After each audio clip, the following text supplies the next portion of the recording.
Welcome, Steve here, and thanks for tuning in to another project.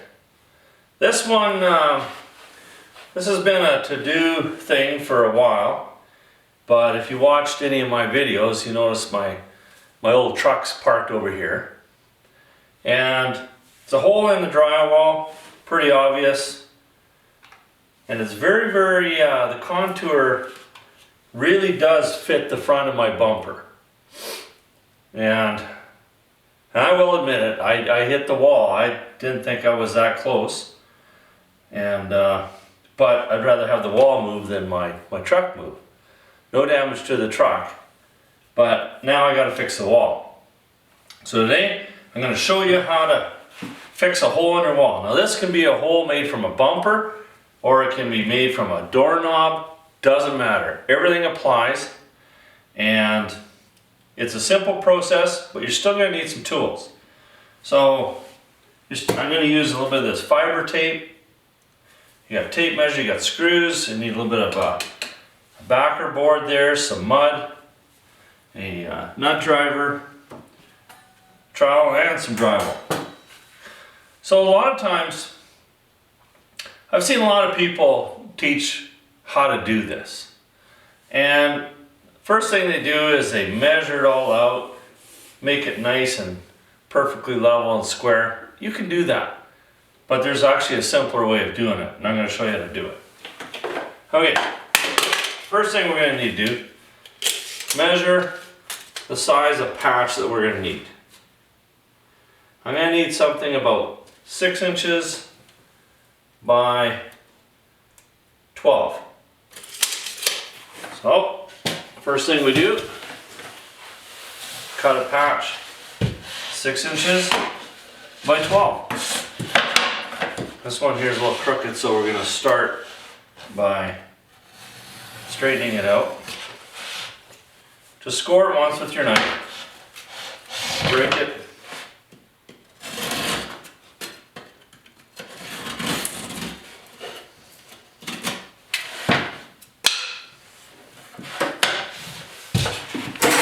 Myself a little more room here.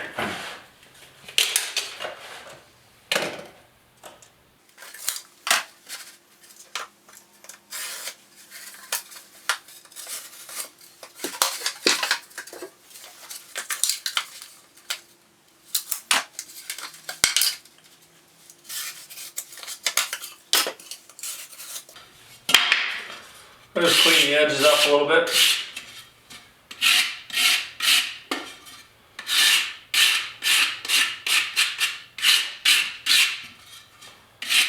Just like that. Now, if we were to cut this out nice and perfect, then we have to build a patch to fit the hole. It's a lot easier. That's up. If we just put this right here, doesn't matter if it's perfectly square or anything. Now we draw the patch on the wall, and we cut that to fit the patch. Way easier. So what we're going to do, you can use a knife to cut this. I prefer to use an oscillating saw. If you haven't got one, then you have to use a knife. No way of getting around it, but I am going to take the easier way out. Be right back. Now I really found that this is the best way to cut drywall. It is so nice. Now, we have an outside wall here. So in behind here is some vapor barrier. So we don't really want to, this has kind of pushed it in. It's going to help me a little bit. But we don't really want to cut too deep, because then if you do that, you have to repair your vapor barrier. And that's by putting in a little bit of tape and making sure the holes are all filled. Now, I can see right here that I got a stud coming down here. And I got one here. I might just hit this one a little bit. And that's okay. So let's cut this out.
Alright, now you can see I did a pretty good job.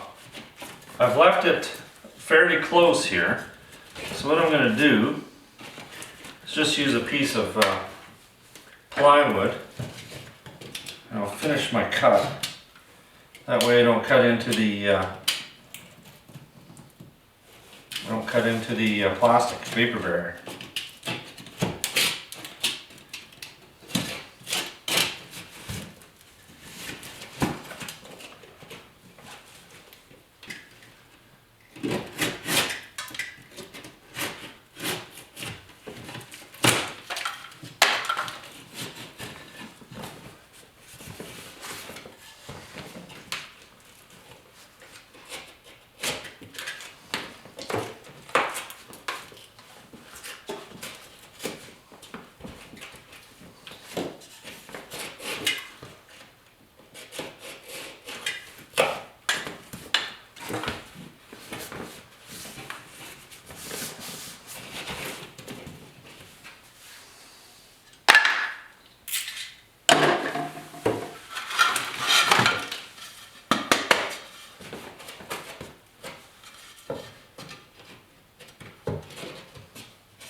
All right, we're close. You can see that when you cut, sometimes you're on an angle and your pencil goes on an angle. Now you just have to fit this to fit the hole. Now, that can be done just simply by just using a knife. The best way to do is just do it this way.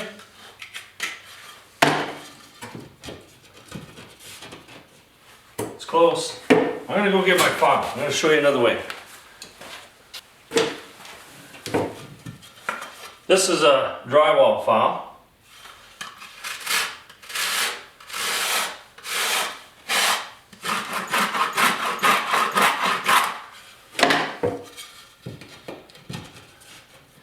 Made short work of all that stuff. A little bit of a spot right there.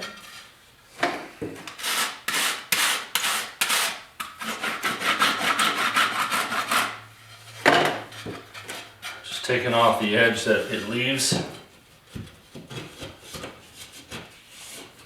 It fits pretty good. Now, when you're using a fiber tape, it's nice to have a little bit of a gap. So I'm actually going to take this down just a little bit more. But see how much simpler that is making this little patch fit this. By starting with the patch, probably saved myself 10 minutes.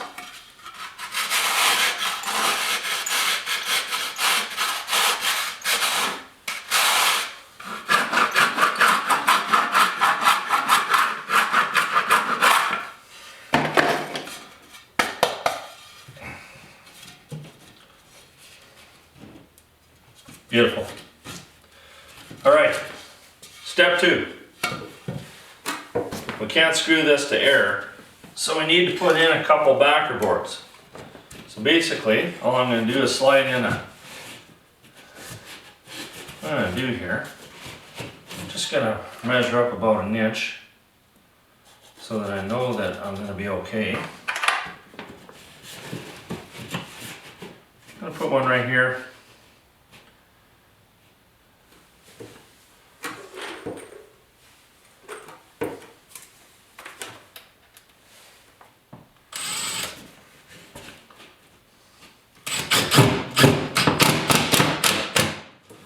And when you put a drywall screw in, you just get it till it just breaks the surface. Don't go driving it in too far.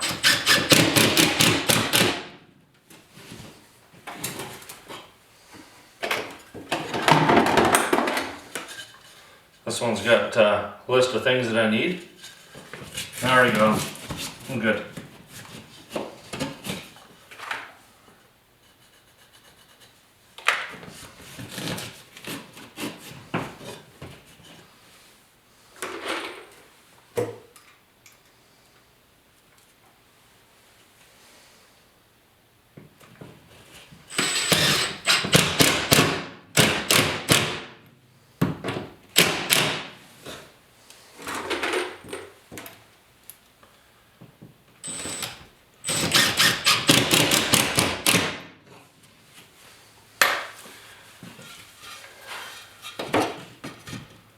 We already know where to screw because they're right there. All right. Well, we just screw that in. A little bit of a lip right here from the edge of the paper. Just gonna cut that off. Well, it's not gonna bung up there.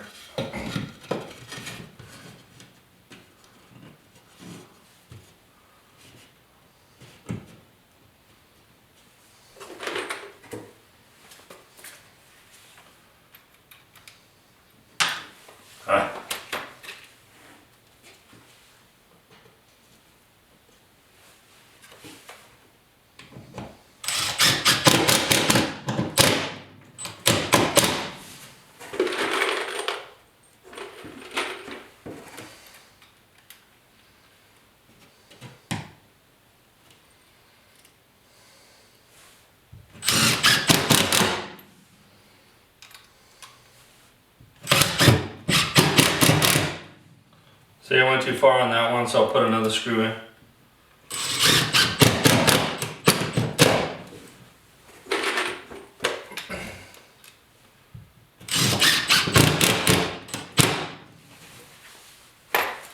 Just like that.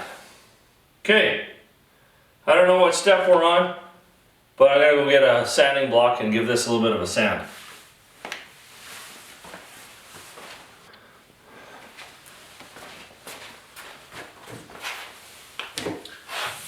Now I'm a big fan of sanding the area that I'm going to be repairing. Even if I was painting this wall, I would sand it all down. I'm just using some 80 grit here. That's going to do a couple things. It's going to take off any little high spots that might exist around the edges.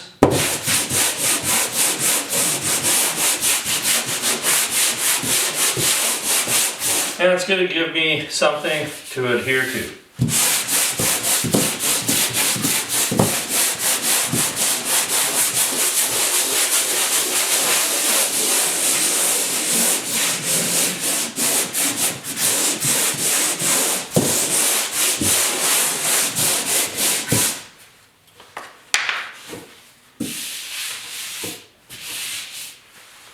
Okay, time for some fiber tape. Hardest thing about fiber tape is finding the edge. I just got lucky. I'm going to zoom in. Give you guys a close up.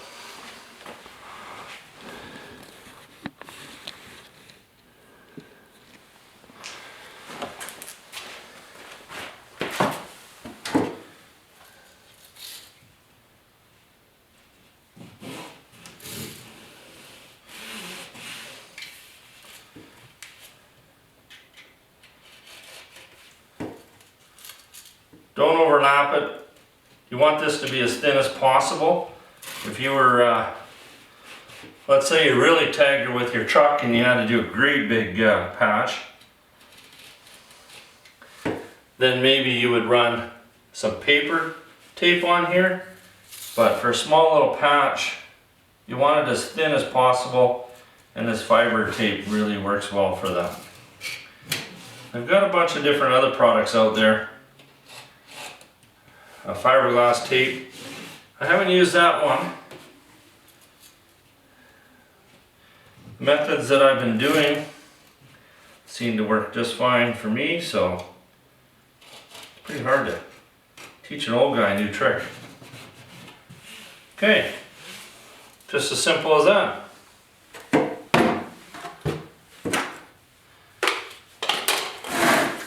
Now, I got lots of mud because I do quite a bit of drywall. It happens to be one of my most favorite things to do, and I don't know why, because I find that I can just turn the mind off, you know? It's really, really easy to do. Now, you cannot do this in one coat. It's going to take, well, minimum 3 coats. And when you're doing a repair this size, it's probably going to come out to here, at least, you know, close to a foot past. if you don't want to see it. If you are into some real shoddy work, well, do whatever you want, but I'm going to show you how I do it so that you don't see it. Now, a couple things. When you're working with paint and you put mud over it, what's going to happen is you're going to get a bunch of bubbles, and they're going to cause pinholes. There's a mosquito. Well, I might get a bad comment for that one. That's okay. What you do, first thing you do is go real thin on the paint. And then for some reason that gets rid of any of the bubbles.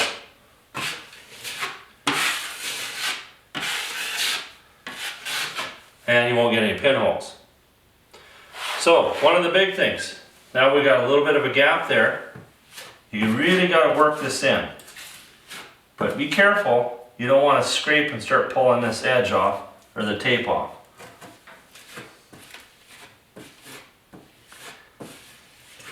Hold your knife a little flatter.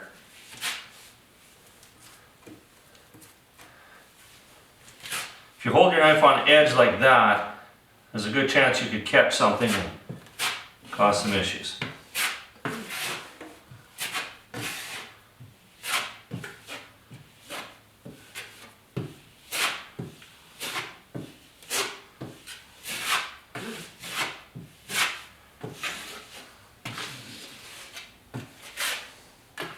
Okay, now it's just a simple matter of, remember, we're not trying to get this all in one shot,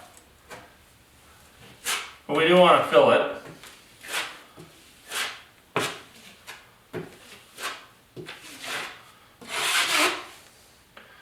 I should have my other thing here. That's alright, I'll clean it up later. So hold your blade flat. Go over it a couple times, and on the edges, make sure you're feathered out. Don't leave an edge anywhere, or you're going to end up sanding. Done. Don't go any further than this. That's first coat. Any more than that, chances are you're going to get too much. We got to build it up slowly. If you put it on like a ½ an inch thick, then you gotta sand it. That'll probably look horrible. But that's the first step in getting this, the first mud. So really happy with that. And tomorrow when it's all dry, we're gonna put another coat on. So like I said, I could probably do this in 3 coats. So each one we're gonna go a little further. And you'll see it. It'll look like magic when we're done. See you tomorrow.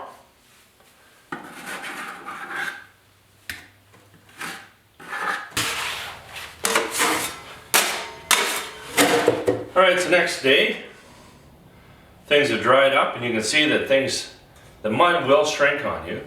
I don't know if I was mentioning, but this is just an all-purpose mud. Now, you don't have to do any sanding. If you've got a little spot or something like that, you can just scrape it off. I'm all good. So we're going to coat this, but we're going to make sure that we're going to be a little further out. And then probably one more after that. I think we got her. Okay, so I'm going to zoom in. I got my mud on a kind of a pallet, or hawk, whatever you want to call this. And I'm just going to work it a little bit. It just makes it a little smoother, less air bubbles. You'll see for yourself if you ever do give it a try. Okay, let's zoom in.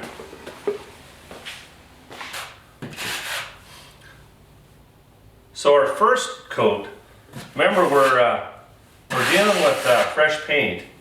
And if I put this over fresh paint, I don't know if you can see that, but there's just air bubbles everywhere. And those are going to end up being pinholes. So you got to go real thin first. on the painted surface. And the air bubbles won't happen.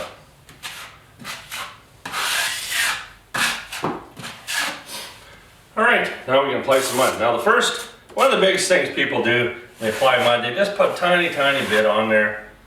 No.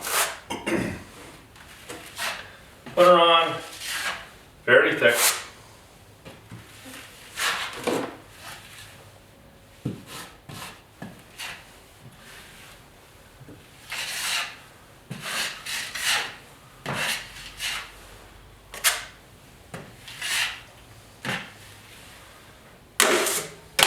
The secret is taking it off.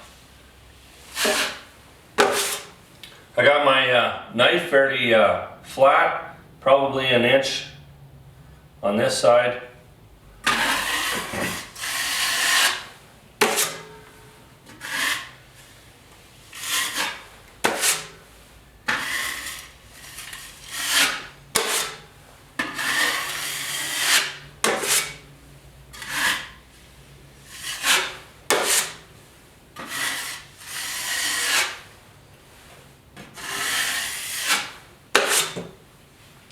And you can see, excuse me, it's starting to look really good. Now if we had our knife like this, it would scrape all the mud off, and we don't really want to do that.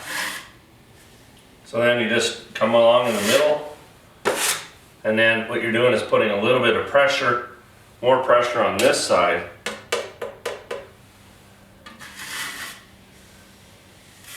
And we'll work our way to the top. Feather it out.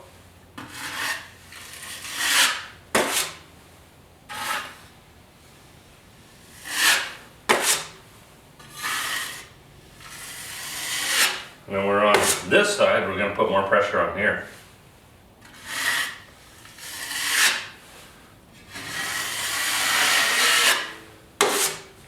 Done. Coat number 2. Let her dry. One more after this. Alright, second coat is dried, and you know, if you're pretty comfortable and you don't feel like sanding, you probably don't have to. But I'm going to put another coat on, but it's good to give it a little bit of a sand, that way you really know where you're at. And you just have to run your hand along and say, well, there's a little bit of a high spot right there. Feels really good over here. You can kind of feel there's a bit of a high spot in the existing drywall right there. So we're going to use a coarse. We got a sponge here. We got fine on one side and a little bit coarser on the other. And I'm just going to give it a light sand. I'm not going to try and save the world or anything like that. You got to be really careful that you don't break through. You know, you can kind of see through where your mesh tape is. And you just want to get it close. Don't want to go too far, or else you're going to be adding another step to it by putting more mud on. I'm just going to give it a nice light little sand, not too much.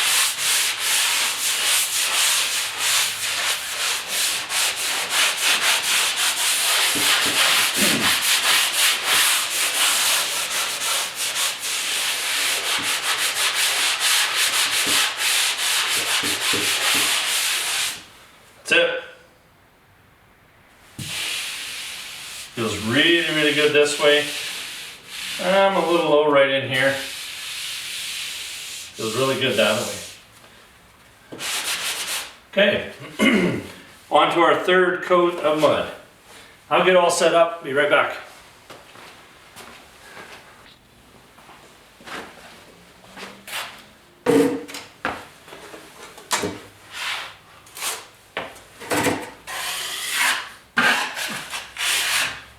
Okay, first things first, get that thin coat wherever there was paint.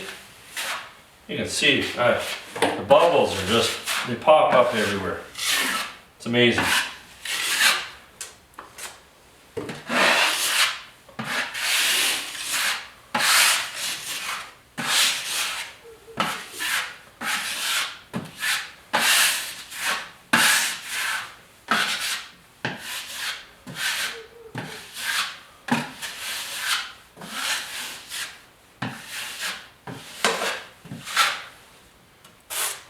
And now we're going around a little farther out than what we were before. Get a cootie, just put it onto the side, move on.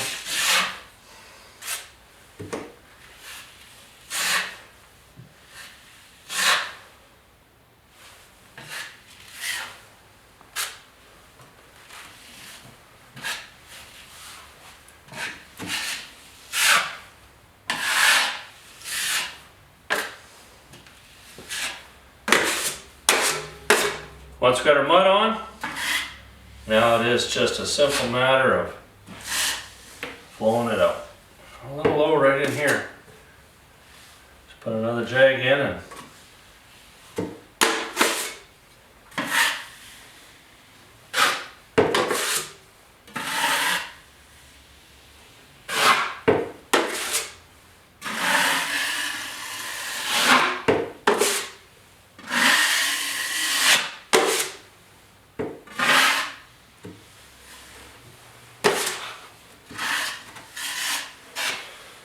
And as everything goes along, until you really see it for yourself, it gets easier and easier every coat that you do.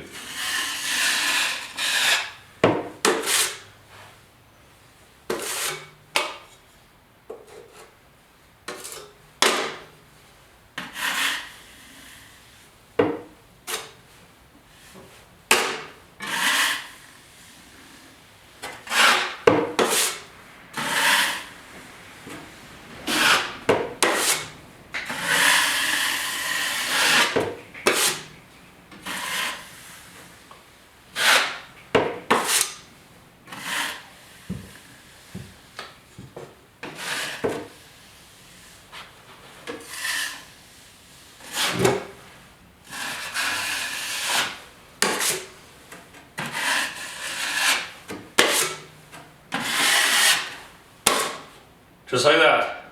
Don't worry if you got a little bit of a ridge, that sands out real quick and easy, but make sure you don't have any low spots. If you see a bit of a low spot, you saw that I put a little bit of mud on and feathered it out. A little high spot's not a big deal, sandpaper will look after that. I think we're done. A bit of a light sand tomorrow morning and we're ready for some primer. Okay, see you in the morning.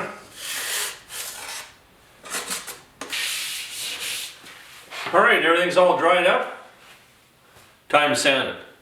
Now, the best tip that I can give you for sanding is to have a light with you. So what we're going to do, we shine that light along the edge like this, and you can see everything. So always use a light. I find that the old school light bulbs, the incandescents, work way better than the new LEDs. For some reason it's a little hard for your eye if you got an LED. I don't know if it's the same for you, but that's what it is for me. Okay, we're going to stroke it with coarse first, because that's going to straighten everything out. But we're not going to go too far. We're just going to go until all of our little high spots are done. And go light, and we're just going to go kind of in the next. If you go light, your dust is going to sink to or go down, and if you sit here and go like this, it's going to go everywhere. So just go nice and easy.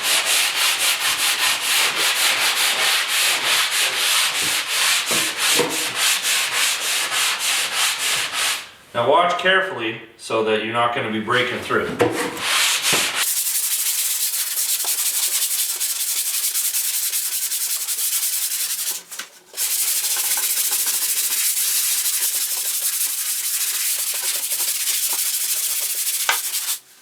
Right, that didn't take long. Now you want to feel it up, make sure that you're okay. A little bit of a high spot right here. We'll see how far we can go with it. Not much. But this high spot here was an existing one. It kind of floats along the wall here because there was a seam here. It is a garage.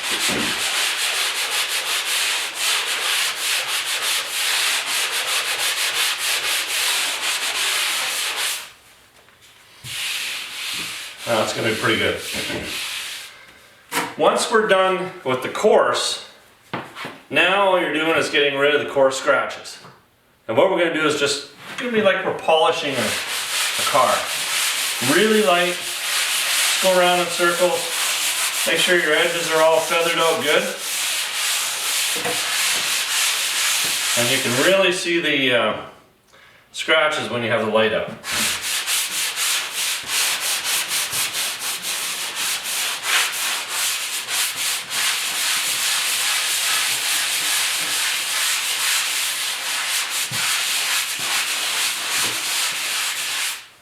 Nice and light.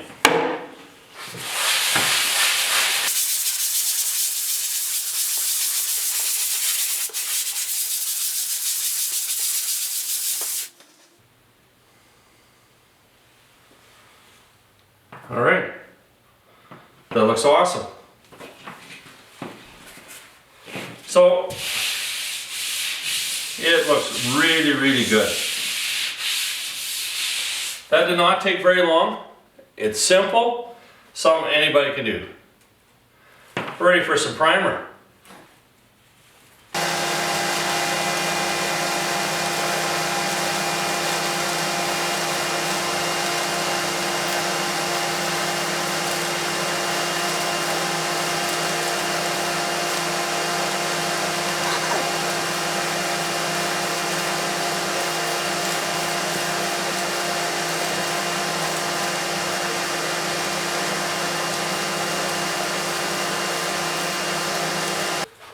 Alright, you can't even tell that there was a patch in there.